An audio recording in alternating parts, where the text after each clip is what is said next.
Esse é o terceiro vídeo da série de como alugar uma casa aqui nos Estados Unidos. Nesse vídeo especificamente eu vou falar sobre a questão das sublocações. Então fica comigo até o final, que esse vídeo vai trazer informações muito importantes. Olá, seja bem-vindo. Eu sou o Stefano, esse é o canal USA for You, com mais um vídeo por aqui.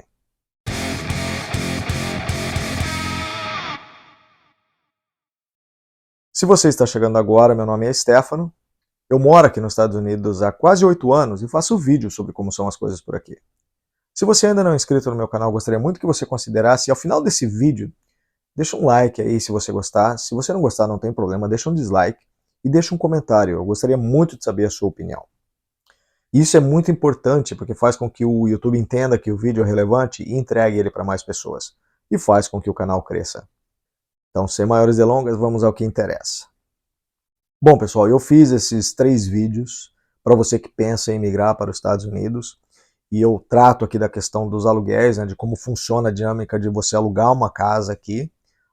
E o primeiro vídeo eu fiz falando dos mecanismos de busca, como é que você pode encontrar um imóvel, como é que você pode ter uma ideia do preço do imóvel, você consegue ver as fotos, enfim, é muito legal. O segundo vídeo eu já trato mais das questões burocráticas, de como eles funcionam, né, como é que funciona essa questão documental, o que você precisa, o que você não precisa. E nesse vídeo nós vamos falar sobre a questão das sublocações. As sublocações aqui nos Estados Unidos elas são uma prática muito comum, e para quem está chegando agora, às vezes é o mais viável, seria essa opção. Então, se você ainda não viu os outros vídeos, eu aconselho você que corra lá, assista os vídeos também, depois que você vê esse aqui, e para você ter um entendimento um pouco mais global de como funciona isso, tá bom? Então eu vou deixar aqui no card os 2 vídeos para vocês, e vou deixar também na descrição aqui. Então, sem maiores delongas, vamos ao que interessa. Antes de mais nada, e o mais importante, para você que vem e para você que eventualmente já está aqui e pretende incorrer nessa sublocação, é muito interessante que você tenha uma autorização por escrito do seu landlord. Okay? Landlord é a palavra que nós usamos aqui para o proprietário. Okay? O dono do imóvel a gente chama aqui de landlord. Okay? Então é importante, porque se você não tiver essa documentação por escrita dele, você pode sofrer um processo nas cortes civis, aqui nós chamamos de corte civil, e esse processo ele é criminal, tá bom? Então tome muito cuidado com isso. Se você vai alugar, você precisa ver essa autorização, e se você pretende alugar, você precisa obter essa autorização. E também, esse vídeo não é sobre uma aula de inglês, mas é muito importante vocês já se acostumarem, se vocês pretendem migrar para os Estados Unidos, é muito importante vocês já acostumarem com esses termos, tá bom? Então, embora em português nós chamamos apenas de sublocação, aqui nós temos 2 termos, que um deles é o sublease e o outro é o sublet. Então eu vou explicar cada um deles. No primeiro caso, o sublease é uma modalidade onde o proprietário ele tem um contrato com um inquilino principal, vamos chamar de inquilino principal, e o inquilino principal ele subloca uma parte da casa dele para um terceiro. Então o acordo legal fica entre o inquilino e o terceiro. O terceiro não tem acesso direto ao proprietário, ao landlord. Então ali é um acordo entre os 2 inquilinos ali. Então a responsabilidade pela conservação do imóvel e o pagamento do aluguel total recai ainda sobre o primeiro inquilino. Isso é uma prática relativamente comum. Eu mesmo conheço pessoas que, lá no Havaí, por exemplo, tem um cara, ele alugava uma casa gigante lá, pagava, sei lá, 5, 6 mil, 7 mil dólares de aluguel, e a casa tinha 200 quartos, ele alugava todos os quartos, ele acabava fazendo dinheiro em cima disso. Mas cuidado, eu não estou incentivando isso a ser visto como um negócio, tá bom? Então essa é a primeira modalidade do sublease.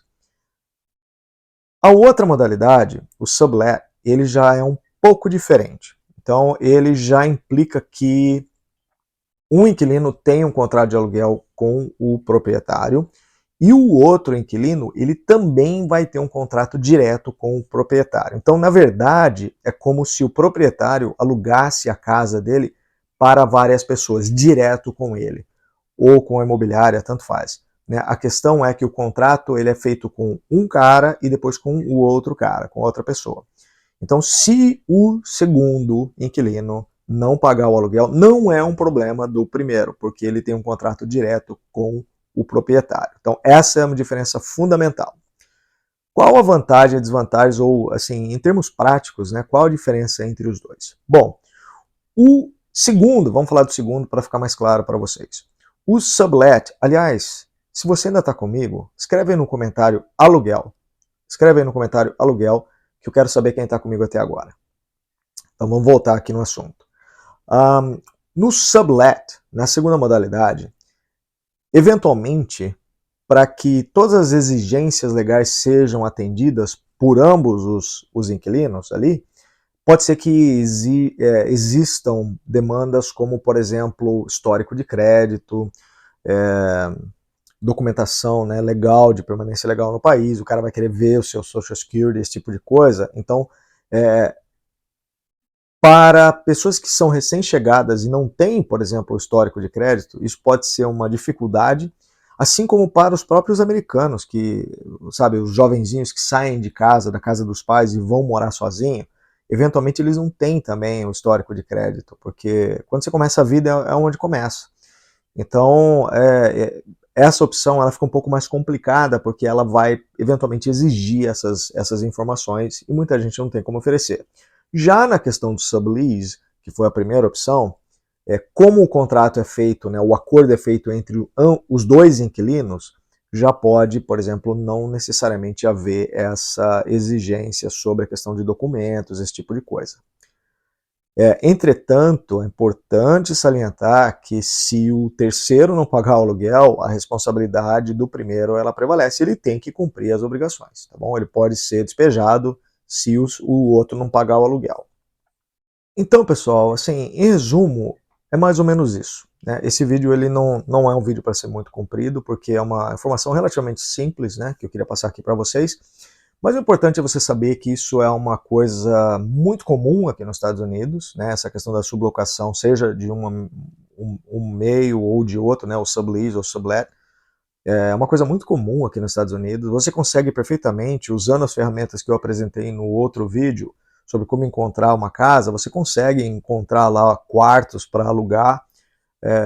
Então isso é muito fácil, né? Você pode ir lá no Zillow, você pode ir no Trulia, no Apartments.com, o próprio Facebook Marketplace também oferece para você essas opções. Tá? Então isso é uma coisa muito comum aqui que acontece entre os americanos, né? Por questão dos valores do aluguel, ou como eu falei, né? O aluguel aqui ele é relativamente caro. Ou então, como eu falei antes, às vezes as pessoas estão começando a vida delas e elas não têm um histórico de crédito, então como é que você vai arcar com o valor do aluguel e você não tem documentação para oferecer, para poder ser aprovado para um aluguel caro, você às vezes está começando no emprego agora, ainda está ganhando pouco. Aliás, eu fiz um vídeo falando sobre a questão dos americanos também que não tem sucesso na vida, né? Se os Estados Unidos eles são realmente a terra da oportunidade, por que existem americanos que estão abaixo da linha da pobreza? Então muita gente que está começando na vida precisa, né? Usa essa opção, então é muito tranquilo, muito fácil, muito comum acontecer aqui nos Estados Unidos. Então é isso, pessoal. Se você gostou desse vídeo, deixa um like aí, gostaria de saber a sua opinião, né? Se você ainda está comigo, escreve aí aluguel, por favor, para eu saber que você está aqui. E se você tem alguma dúvida, não esquece de me seguir também lá no Instagram, onde fica mais fácil às vezes da gente conversar, tá bom? Um forte abraço, até a próxima, fui!